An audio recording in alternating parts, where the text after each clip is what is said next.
In this video we are going to study a program called Reverse.java. This small program is now an example in which we use a thing called array. And we will also study what it means to do array indexing and using index variables. And we are going to use some loops in the program, and we are using also the increment and decrement operators.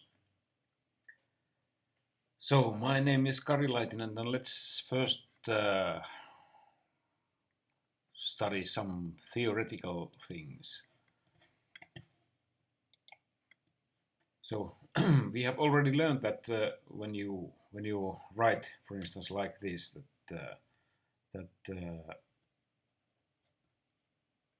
when you write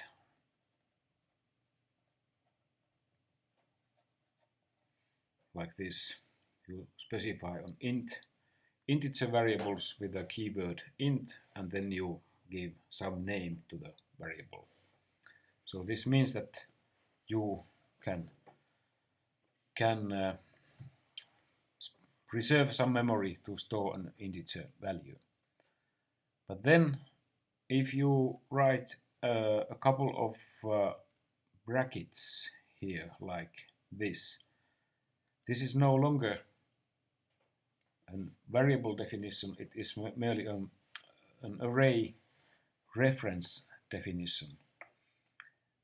So with this pair of brackets we can specify that we can have an array that can store integer values or int values. Or usually when in this program that we are going to see, we are going to see an array like this. It's called, there's the pair of brackets and there's a name,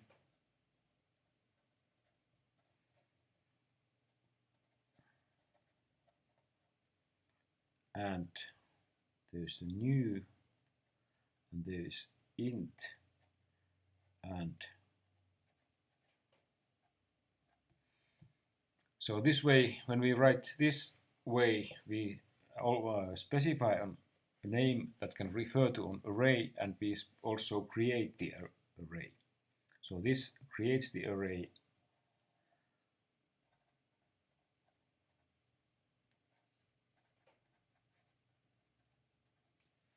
So this creates the array. We use this operator called new, and we specify that we are going to store int values to the array, and this is the array size.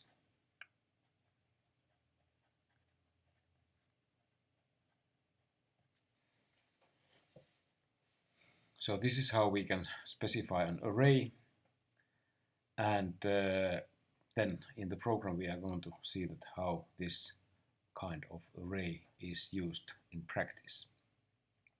But these are the key things that we have the brackets.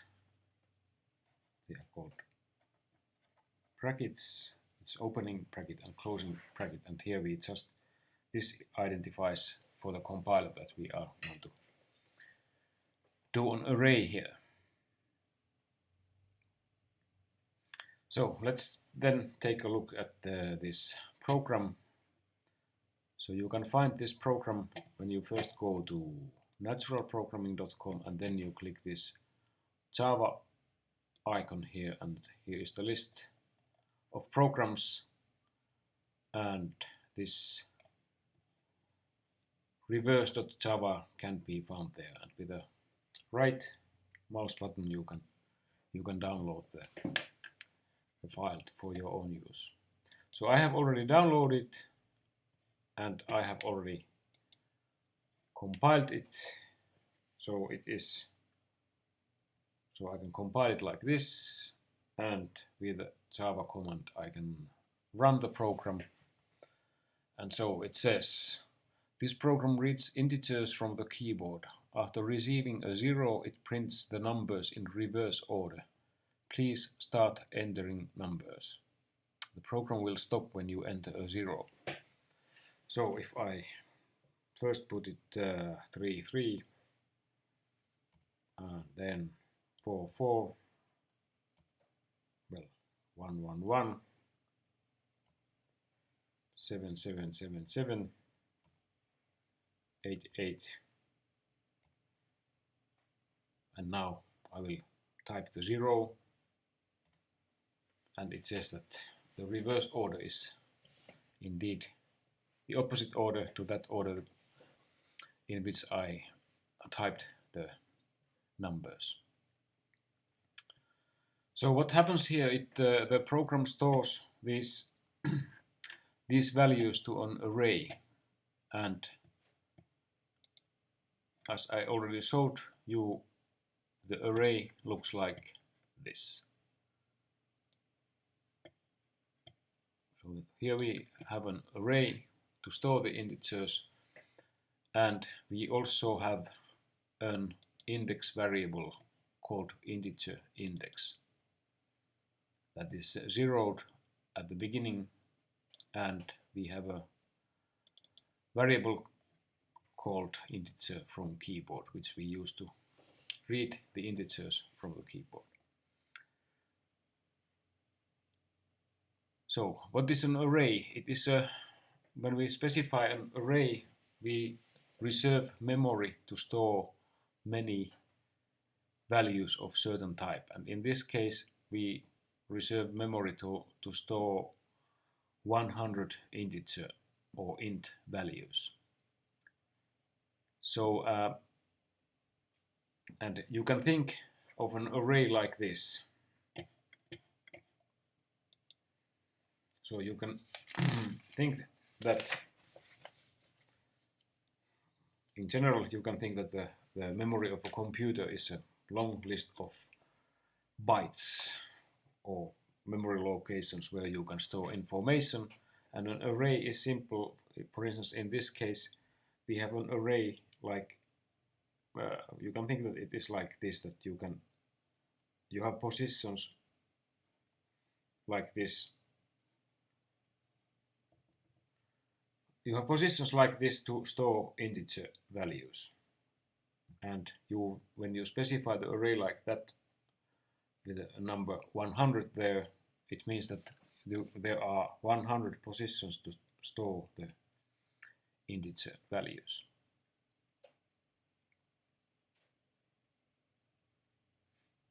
And for instance, in this case, when I ran this program, so I entered these values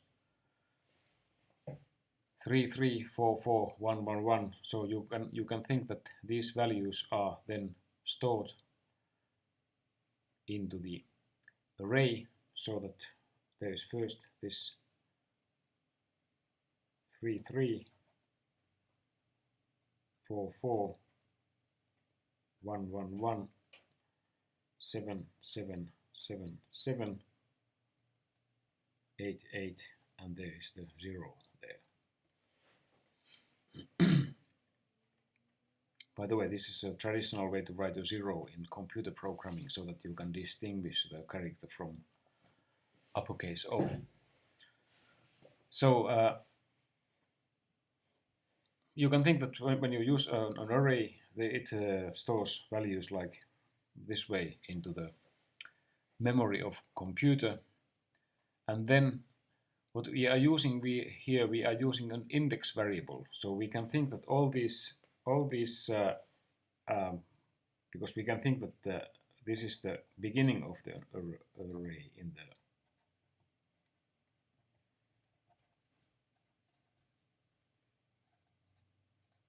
so this is the beginning of the array. So all these positions in the array, they have some index values. So the first position is referred to with index 0, and this second position is referred to index 1, third has index 2, fourth has index 3, fifth has index 4, and the following has index 5, and so on. So these are the indexes of the array locations or array slots or array positions. And here in the program we are using then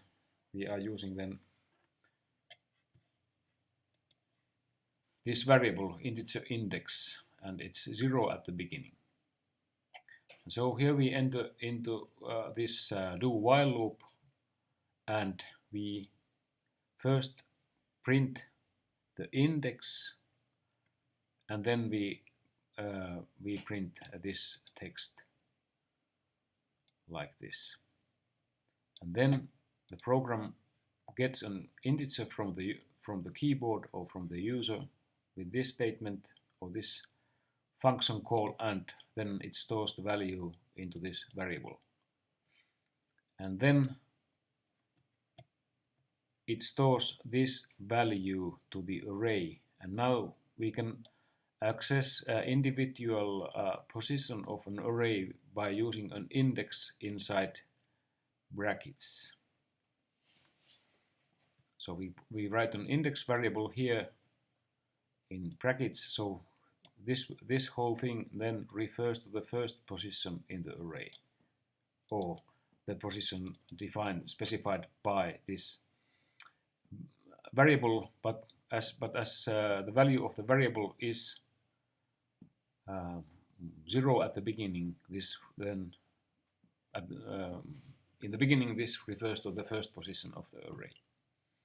And so this whole statement stores the value of this variable to the array. And then we use the increment operator. So this is the same. This would be the same as integer index is +1. So increment operator increments the value of a variable by 1. So, and then this do while loop, as long as this is not 0, it continues asking more numbers from the user. And so these statements, they are executed as long as, or as many times, or as long as the user enters the 0. And the 0 is also stored to the array. So this is the important thing. We can store values to an array by using an index variable. And then when the user has entered the 0,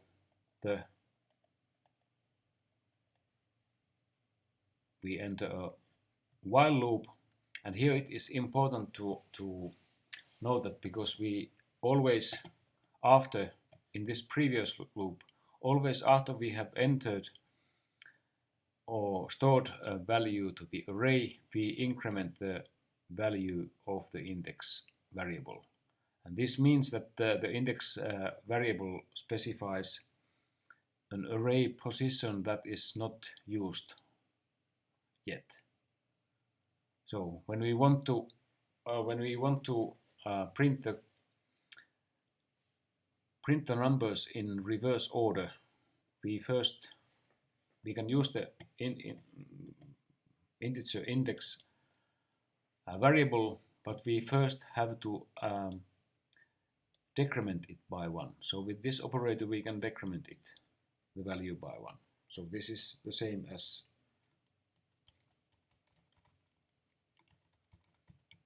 -1. So we decrement it first by 1. So then we are accessing the last position or last integer in the array. And then we simply print the number by referring to a variable to array location like this, and then by joining it with this couple of spaces or 3 spaces, we can convert it to a string and print it to the screen. And this goes on as long as the value of integer index is bigger than 0. And when it is 0, this is no longer true, and the program terminates, or the loop terminates, and then we print a couple of new line characters there.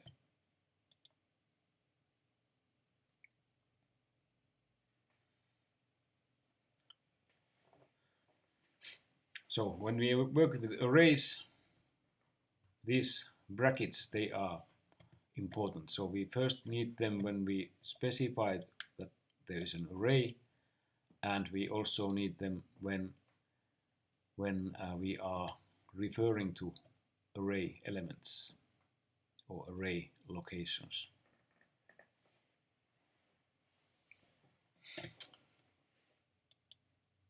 And actually it is very important also this, that there are actually two things happening here. When we specify in this statement, there are actually two things happening here, so that I could rewrite this thing like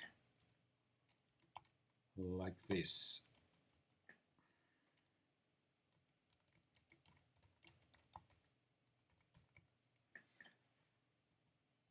Like this, so that there would be two statements. So this actually specifies a name that can refer to an array, and this then creates the array. So we could compile the program and see that it still works. I will recompile it and rerun it like this at 0. So it still works. So we have actually two things happening here. So this actually specifies, or we could write it like this, that this actually specifies a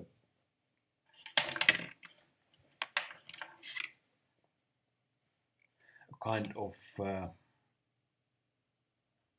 single variable, a kind of variable, and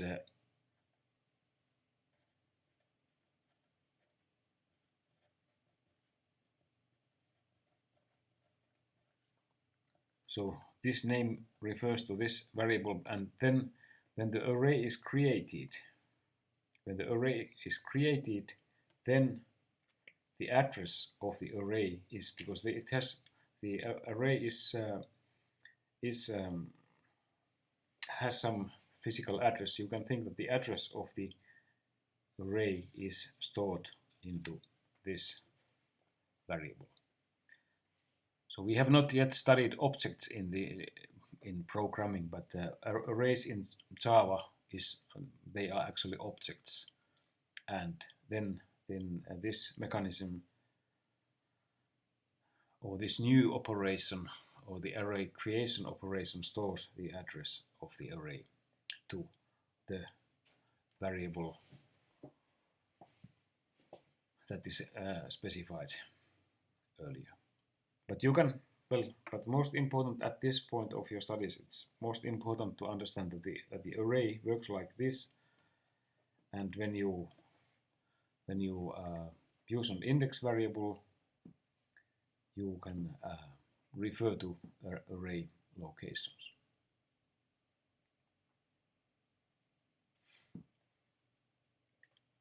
And it is also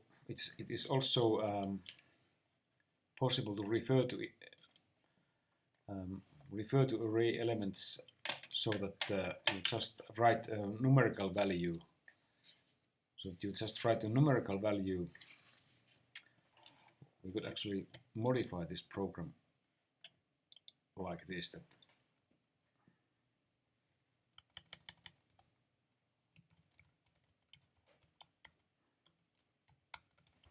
I write like this.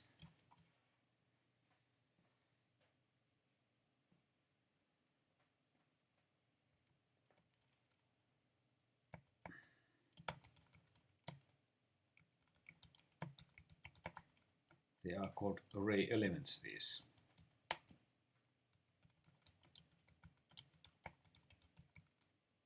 So I could write just a value here and then So this would, when I write to 0, here it refers to the first array element. So I got actually save it and I can recompile it, rerun it.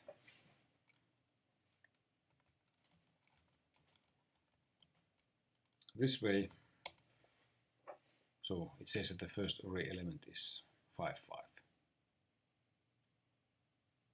And if I change here 2, I can say that the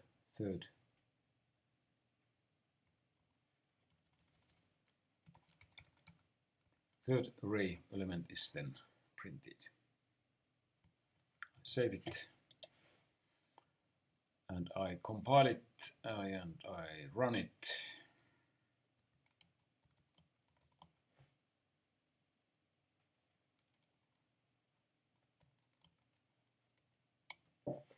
So the third element is now 5, 5.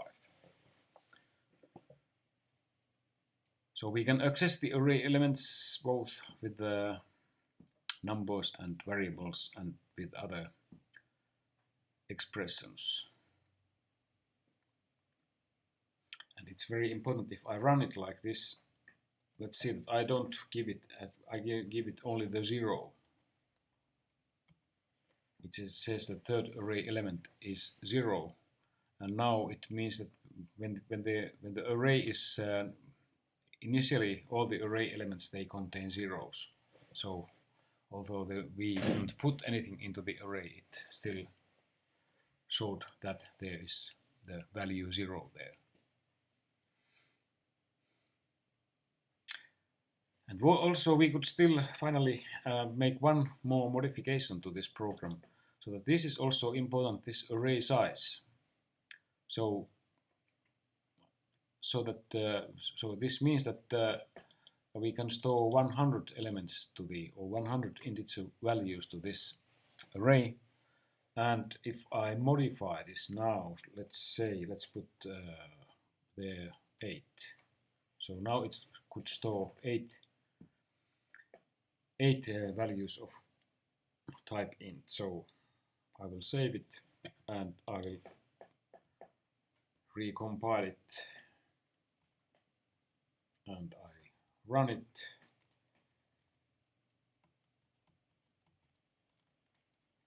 So it works as before, but what if I use more than 8 values? Let's see.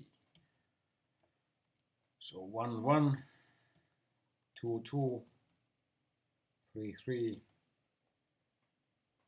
4, 4, 5, 5, 6, 6, 7, 7, 8, 8. So now there are 8 values in the array. But now I try to put one more value, and so the program crashes. It says that exception in thread main, array index out of bounds exception. So that it's very important that when you are using an array, you always have enough space there, or you have big enough array in use.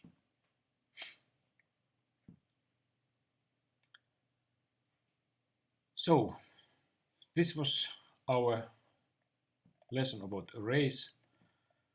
So